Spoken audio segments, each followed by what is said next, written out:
Good morning and welcome to this Thursday Thought. Well, the wife and I like to watch old TV. Ed Sullivan, Carol Burnett, Hogan's Heroes, and MASH are some of our favorites. We enjoy these old shows for a couple of reasons. First, because we're not going to see anything on any of these shows that's beyond, well, maybe a PG rating. And secondly, these shows remind us of times past and gone when we would watch them with our parents and family. And third, there were some unique and truly professional people on these shows. People of the caliber that's difficult to replicate in today's world. Buddy Ebsen, Dick Van Dyke, Tim Conway, and others were fun to watch, and they demonstrated great, dare I say, one-of-a-kind talent and ability in their field. Now, one of the shows that I most like to watch and which affects me the most, I think, is MASH. We're on, I don't know, the 7th or 8th at least repeat of the shows. There were a total of 256 of those shows produced, and we've seen them all multiple times. Yet the show continues to touch my heart in ways few other things do. Why? Well, I think there are a couple of things at work here. First, I was in EMS and healthcare for a number of years, so I have some familiarity with the scenes in that show. Not only was I an ambulance attendant, but at the small hospitals where I worked, I also was frequently called on to help in the emergency room, in patient rooms, in x-ray, or maybe some other patient-related area. I've seen a lot in my healthcare career. I've seen, I'm guessing, about 30 people take their last breath, many of them people that I knew. I've worked accidents and other scenes where the victim was already deceased. I've done suction, CPR, oxygen therapy, and other procedures as directed by a provider in the emergency room, a patient room, or in an ambulance. However, in all of these things, one thing stood out. I wasn't alone. We worked together, the other staff and me, as a team to do the best we could for the patient. In those times, it didn't matter if I particularly liked another staffer or not. We did what we needed to do. We did it the best we could, and we often had good outcomes. Second, there's the continual storyline in the MASH show that the work never really ends. People die. Nurses and doctors maybe go home. Others ship out to some other part of the war. Some new people move into the life of the 4077, yet the patients continue to come. They just keep on showing up. Finish one 30-hour OR session, another one comes around in a day or two.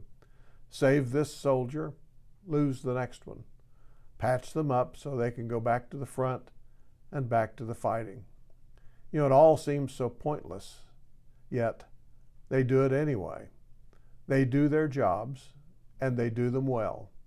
Each one from colonel to private can be relied upon to carry out their particular mission at the MASH.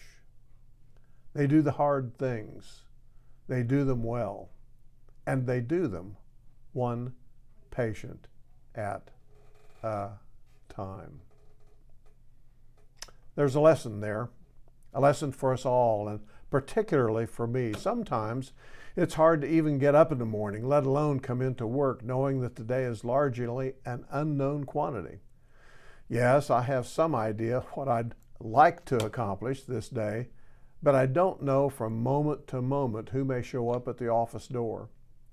I don't know what the next phone call may be about. The emails come all day without advance notice. A church member suffers some kind of medical emergency.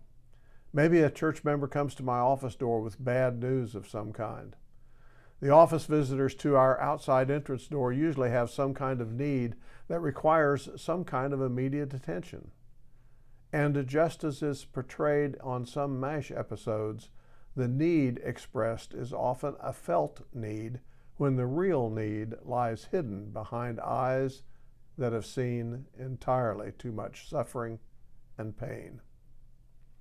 I get inspiration to continue the work that we do at Riverwalk from many of the MASH episodes. I'm also inspired by those I know in the greater Wichita community who, along with thousands of others, get up each day knowing that the things that they've planned for the day often will be supplanted by some kind of emergent situation that becomes the priority of the moment.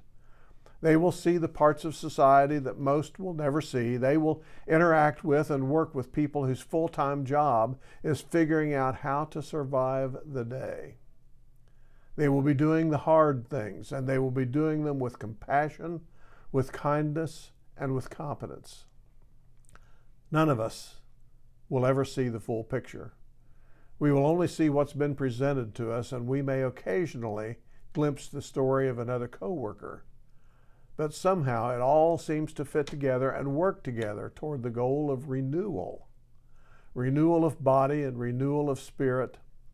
The things that my friends Susie, Jennifer, Ryan, Julie, Tim, Mike, Kristen, Elena, and a host of others do every day are all geared, whether they always realize it or not, they're all geared toward renewal and new creation.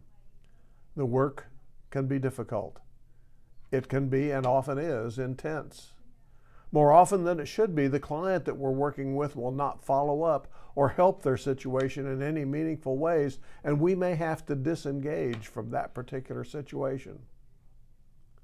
The work tends to drain us, both physical and emotional strength. It often seems, just like in the MASH episodes, to be a never-ending battle. And it often seems like we're all stuck in the mud, never moving forward, and sometimes getting stuck even deeper in the mire and the muck. Yet, we continue. Churches, faith communities, nonprofits, government, and most of all, individual people, we all continue to, as the Apostle Paul said in one of his letters to a church, we continue to press on toward the goal. That same apostle also admonished us to always excel in the work of the Lord, because you know that your labor in the Lord is not in vain. Those are good words. Continue on. Blessings.